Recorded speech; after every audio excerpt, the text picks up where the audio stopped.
Hello, everyone, and welcome to the PT on Ice Daily Show. My name is Christina Previtt. I am one of the lead faculty in our modern management of the older adult geriatric division. In our CERT MMOA, which is our comprehensive geriatric curriculum, we have 3 courses. We have our 8-week online essential foundations that our last cohort until August just started last week. If you have taken Essential Foundations, we have our 8-week online advanced concepts course that starts this week. It starts tomorrow. And so this is your final chance to jump in. And then we have our 2-day live course where we are all over the country talking about how to give your older adults the care that they so desperately deserve. Our next 2 courses we actually have a double header coming up May 20th and 21st. We're going to be in Scottsdale, Arizona, as well as Simi Valley, California. And so if you are in that area of the country and you are interested in leveling up your Jerry game, I encourage you to take a look and sign up for those courses. Today, we're going to be talking a bit about prevention and pre-frailty in particular. I posted on Instagram a couple of days ago that a publication that myself and my supervisor for my PhD worked on came out in topics in geriatric rehabilitation. I was absolutely blown away. I said to individuals, if you wanted the PDF, you could send me a message. And I have been sending out hundreds of emails, which is amazing to see so many clinicians interested in figuring out how to better serve their older adults. In today's podcast, I wanted to talk a little bit about what pre-frailty is, why it matters, how we can measure it, and what we can do about it. We're going to kind of go through like the what, why, how, and rehab interventions of pre-frailty. Pre-frailty is a subclinical state of frailty. Frailty is a clinical geriatric syndrome, which is marked by an older adult's vulnerability to external stress. It is a purposefully vague definition because there is constellations of signs and symptoms that create this syndrome that leads our older adults to be at risk for adverse health outcomes. Clinical geriatric syndromes are actually really wonderful within the space of geriatrics because when we are dealing with individuals with multiple health complexities, it can be hard to pinpoint the exact, kind of I don't want to say over medicalization, but it'll be hard for us to figure out the exact deficit potentially that is leading to a person's lack of physical function. And so an example, if you have a person who has diabetes, is on multiple cardiovascular meds, has been diagnosed with CHF, is also dealing with some neuropathies, has chronic pain, has had multiple orthopedic surgeries, and they're coming in with almost like this failure to thrive or this lack of physical resiliency. If we map them across the frailty spectrum, we can really be focusing on the key point, which is their lack of physical function, and put it through the filter of medical complexities to make sure that we are monitoring and supervising our interventions appropriately. So when we're thinking about frailty, we have individuals who are over the age of 65 who would be considered robust, who are very far away from that frail category. We have individuals who are in this pre-frail category that are showing some subclinical amounts of impairment, but haven't necessarily crossed that threshold into a true vulnerability. And then we have individuals who are frail. And when we are thinking about pre-frailty, we're kind of thinking in this space of prevention.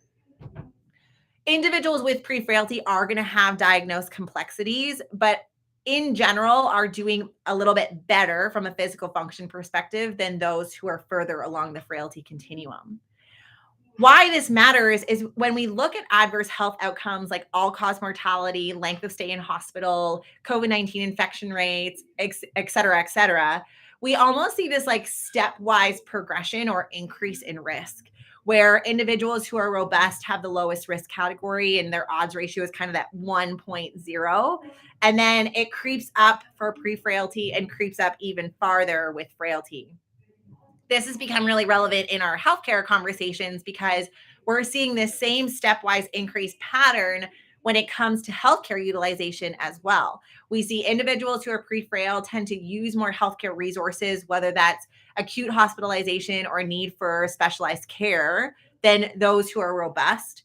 And those who are frail see a stepwise increase from those who are pre-frail. And there's quite a big difference between individuals who are frail at the same age category than those that are robust. So it becomes a really important business conversation as well.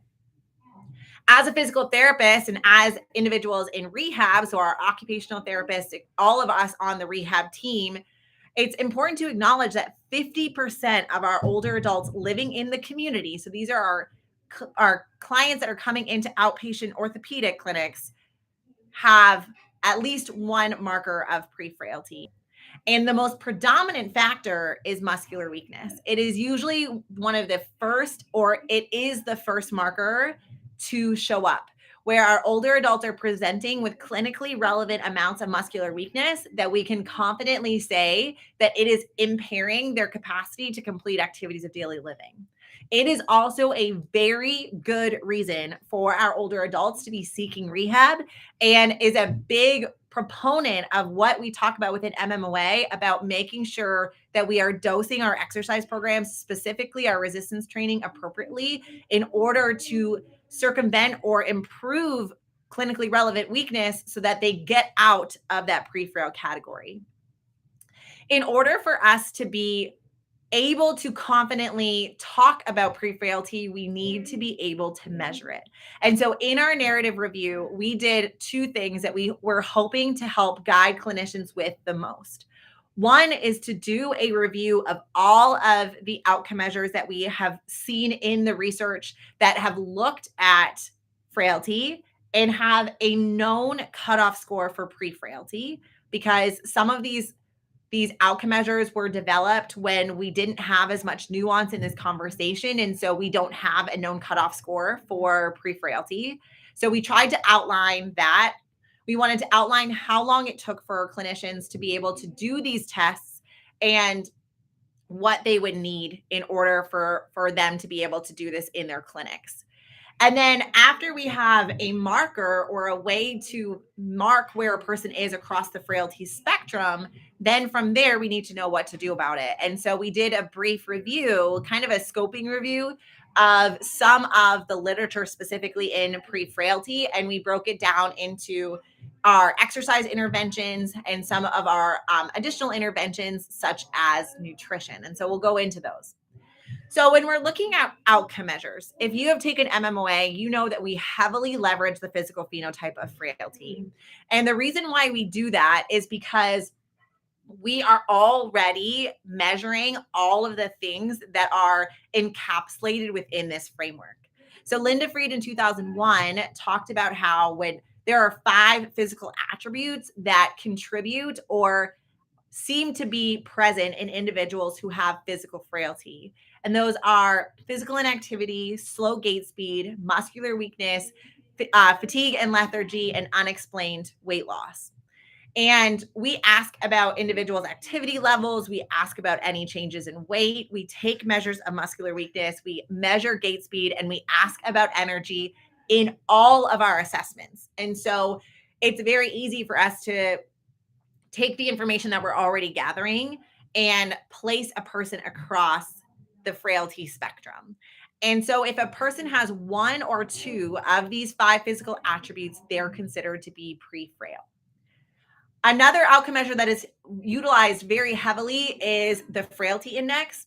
And that is because it is taking information that we are capturing when a person comes into hospital from a medical chart review perspective, and then looking at the number of questions that a person said yes to and dividing it by the number of questions we asked in total. So some of these questions are, have you ever been diagnosed with hypertension?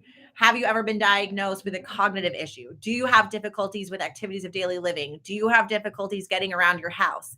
And if you say yes, then you get a check mark. And if you say no, it's a 0.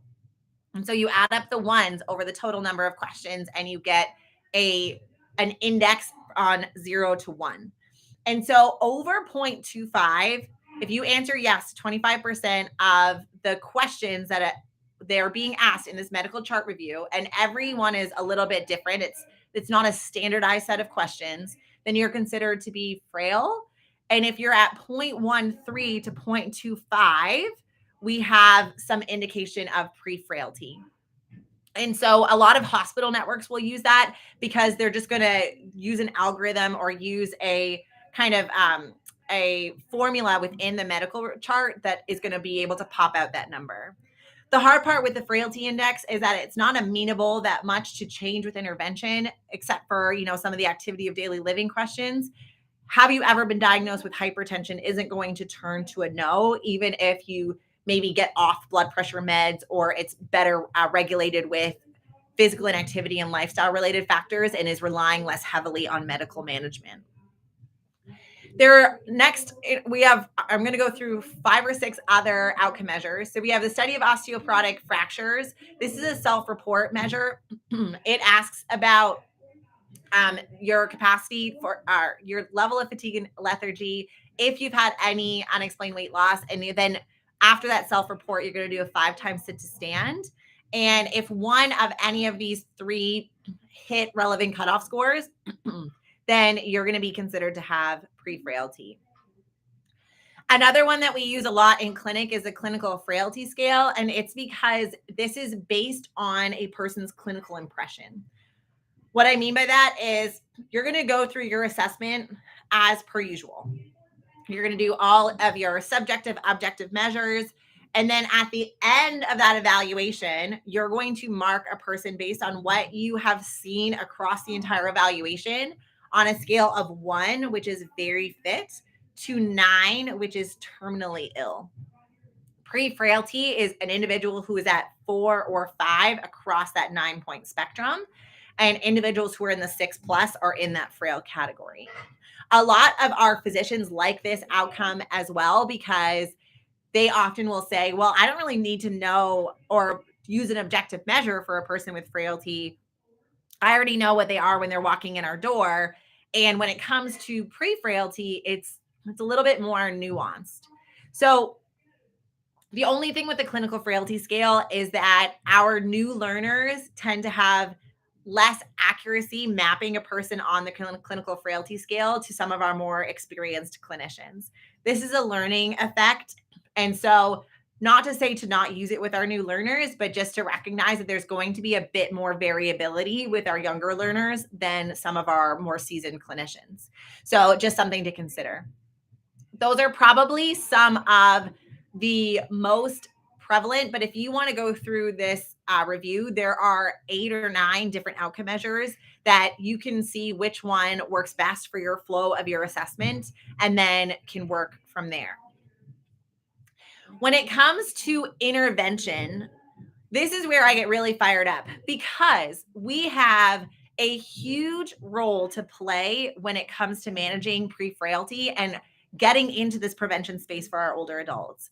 The problem is that rehab is very commonly not at the table with these discussions, and there's a lot of work that we can do to advocate for our role. When it comes to the subgrouping of interventions that have the most amount of evidence, 3 out of 4 of the interventions are movement focused, and therefore rehab definitely should be at the forefront of these types of interventions to make sure that they are done with keeping in mind the medical complexities of individuals who are moving along the frailty spectrum. Where we have evidence is around resistance training, exergaming, multi-component programs that do have a resistance training component, and nutritional interventions. When it comes to resistance training, many of our systematic reviews have a wide swing with respect to dose response, right? 1 to 3 sets, 6 to 15 repetitions at intensities between 30 and 70% of 1 rep max. Our low intensity programs are more prevalent in the literature, and we currently do not have a lot of high load, high intensity programs with individuals with frailty. My PhD worked to change that and look at safety and feasibility of approaching 5 repetitions and less in individuals with pre-frailty. And we were able to show that it was safe and feasible, but that evidence hasn't been published yet, and so we have to go with the literature that we have. When we are looking at resistance training, if we have individuals who are previously inactive and we put them on a resistance training program of any intensity, we're going to see initial improvements, which is what has been seen in these studies that compare exercise intervention to no activity controls. It's important to note that with low intensity programs, we are still trying to hit that intensity of 60 to 70%, but we are doing this in ways that often involve things like TheraBand or things like chair focused programs. Especially for individuals with prefrailty, they are probably going to be at least limited community ambulators. And so we want to make sure that we are hitting an intensity that's going to drive changes for them. Finally, one of the last thing that was highlighted in this paper, and you can kind of go through all of the different interventions, but malnutrition is a really important part of the frailty spectrum and is a important component for us to be conceptualizing when it comes to our interventions. But usually nutritional interventions on their own seem to not hit the mark of changing physical function. And anyone in this strength conditioning space, this makes a lot of sense. If we are increasing a person's protein intake, but they're not doing anything that requires an increase in protein utilization, we're not going to see a compounding effect when we are just thinking about protein in isolation. But the sweet spot seems to be to make sure that our older adults are hitting at least 0.8 to ideally 1.0 grams per kilo of body weight per day. And doing that in combination with an appropriately dosed resistance training program. That legitimately is the sweet spot for everyone when it comes to our interventions and what we should be really focusing on, especially for our older adults who tend to be a lot lower on the protein consumption piece, because it is going to just leaps and bounds the effectiveness of our interventions when we're making sure that a person is appropriately fueled. All right. If you are interested in this study, this narrative review, this was not a research study, but it was a clinical review. Please let me know. I love sending research out to individuals to try and keep our profession as evidence informed as we can. Exciting that Topics in Geriatric Rehabilitation let us work on this review to try and help clinicians in this space. And I can't wait to continue having some of these conversations with high load resistance training for at-risk older adults. If you are interested in learning more, our MMOA digest goes out on Friday, and this paper will be included in that digest. So you can go to ptonice.com/resources, and it will be available for you there. All right. Have a great week, everyone. And I can't wait to talk to you soon. Bye.